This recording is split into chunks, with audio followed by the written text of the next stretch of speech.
Chapter 15 is about population, urbanization, and the environment.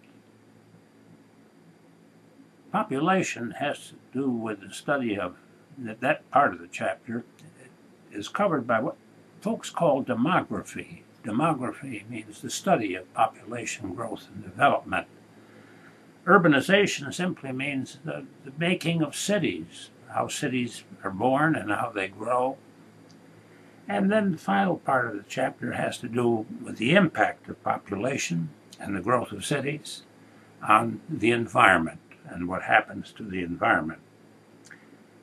In population, there are just a couple of simple things to remember, although they ultimately are very complex.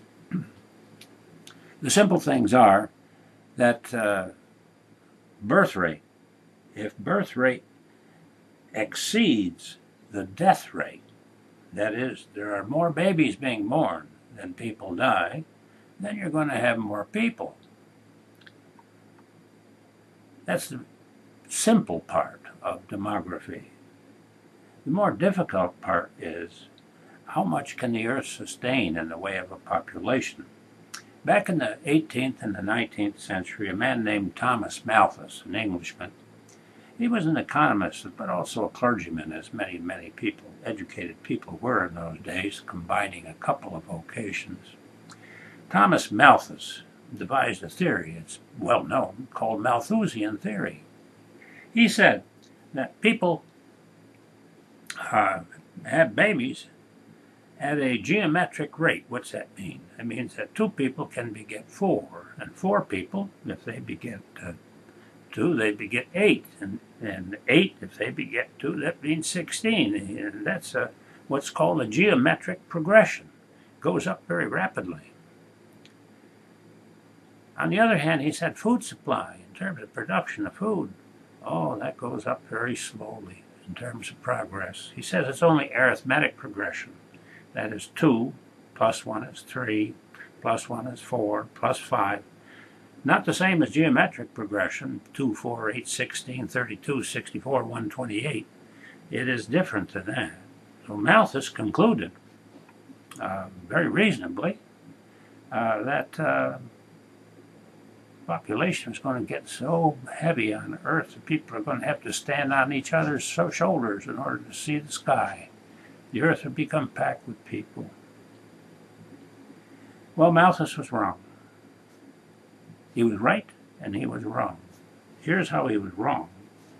First, industrialization made children less a vital economic commodity. That is, the farmers didn't need kids out in the fields helping to grow crops, to grow food. In the cities, the children cost money.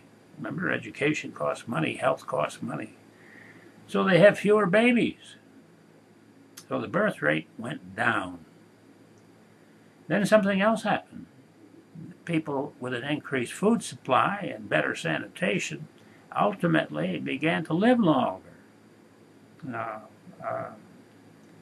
When that happened and the birth rate went down and the death rate also started to go down, the population did not grow as rapidly. It did grow, but not as rapidly. For example, the population in China has now grown to 2,500,000,000. India is on its way to the billion. And the United States stands at around 300 million. So China's got about 7 times as many people as we do, all packed into an area about the same size as the United States. Matter of fact, it's worse than that because they're packed into an area about the size of our Atlantic coastal plain that runs from Portland, Maine, east of the Appalachian Mountains down to Florida. That's a lot of people concentrated in one area. So Chinese cities in China are jammed. In any event, population means that you got to live somewhere, so people have moved into villages and moved into cities where the markets are and the jobs are. Also, you didn't need so many people to grow food. Now one farmer can feed 100 people rather than one farmer feeding 5, 6, or 7 people or his own family. or her own family. In any event, cities started to grow from little tiny places of only a few hundred, like Jericho, biblically, with only about 600 people in it 4,000 years ago, to cities that have almost 20 million, 21, 22 billion people, like Mexico City. Big, enormous complexes with lots of people in them. Well, our cities, as they have grown, like Chinese cities, also cause problems. They cause problems in the environment. I remember swimming in the Mohawk River in upstate New York as a boy. And my mother said, "Oh, don't swim in that river. Please don't swim in that river." And that's because the city of Utica, upstream, 100,000 people, flushed raw sewage into the Mohawk River. And it was awful. And if I swam in the river and I didn't listen to my mother, I got infections in my ears and eyes, and we had to go to the doctor, and that cost money. So she would be very sad and bawl me out. She'd say, "You've been in the river again." And I'd say, "Yes, Mom, I have." Because my eyes had trouble, my ears would be infected. I'd even break out in sores where I had the skin broken from a cut or something. And the doctor would say, "You have to stay out of that river." Well, how did the river get fouled? The river got fouled because of increase in population and the growth of a city called Utica upstream. And cities dump sewage into the rivers. The Hudson River was absolutely foul. Hardly any fish in it alive at all. It's almost a dead river. It's come back now because people have produced sewage plants and sewage treatment plants. In any event, the increase in population makes a mess. In China, for example, the number of people that are in China, they haven't figured out how to dispose of the waste and the sewage caused by the population, as well as the waste of industrial production. The consequence is you can't drink the water out of a tap in China. School, college dormitories have boilers out in the hall that boil the water, and you go there and fill your thermos with water. And when you brush your teeth, you dump the water from your thermos on your toothbrush. If you forget and you don't use boiled water, then you get diarrhea for a couple of weeks. Boy, did I suffer once when I forgot one morning to use the boiled water when I rinsed off my toothbrush. And from living in China for about a month, you get used to those things. In China, if they bring you a bottle of beer or Coca or a bottle of Coca-Cola and the top's off, you don't accept it. That's because if you only drank half a bottle, they could fill it with water from the tap. And boy, would you be sick. So in China, it is polite for waiters and waitresses and people who serve you in a snack bar to bring that can or the bottle and open it before your eyes so that you know that it's a fresh bottle or a fresh can, just to make sure you don't drink contaminated water accidentally from a previously open can. Environment. It's affected by the number of people.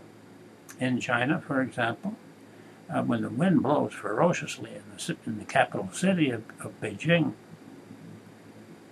it blows the dust off the land and off the street.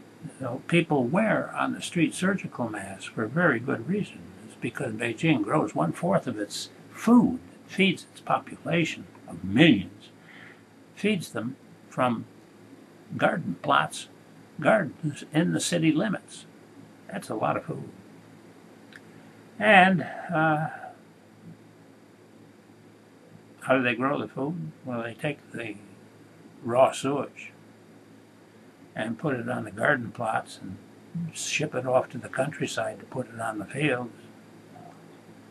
And that raw sewage gets mixed up with the soil and the crops so that when the wind blows, that dust contains in it. It contains fecal matter. It contains crap. And the consequence of that is that people get infections in their eyes and nose. So when you see pictures of people walking down the street in Beijing, they frequently wear surgical masks to protect themselves. Also, For example, the vegetables that are grown in China, Chinese don't eat salads. They don't eat salads because there's fecal matter in the soil and on the leaves of the vegetables. The consequence of that is you have to cook the vegetables. In Chinese cuisine, Chinese food, the vegetables are stir-fried. They are over a hot heat in a dish that is cylindrical, but it is conical upside down, called a wok. And you stir where the heat is hottest down below in the center of that cone. That's where you stir the vegetables in a wok. And you heat them up and you cook them. You don't eat them raw. Chinese don't eat salads. Also, there's not much fuel in China because there are so many people. In order to keep warm, because it gets cold in China in the north, they cut the trees down for fuel. Chinese couples that go on a honeymoon often go way up to Manchuria, up in the northern part of China, to find woods and forests, which they find as beautiful as we would the Niagara Falls, for example, or going to Hawaii. They think it's lovely to see a forest because there aren't any in China. The trees are gone.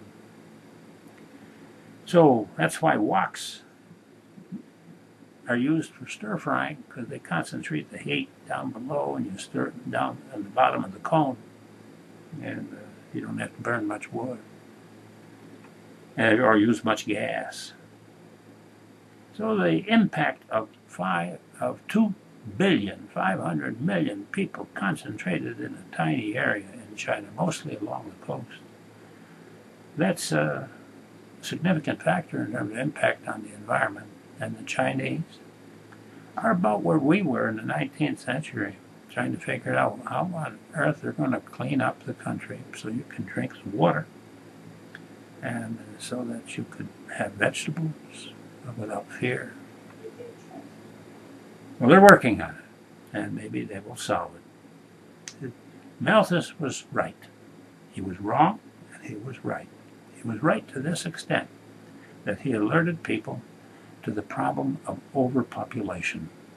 And that's a critical problem all over the world. But you have to understand the relationship between population, urbanization, concentration of people, and the impact on the environment. Global warming is no longer a question mark. It's no longer a joke.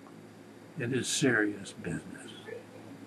And almost everybody, but not everybody, knows it.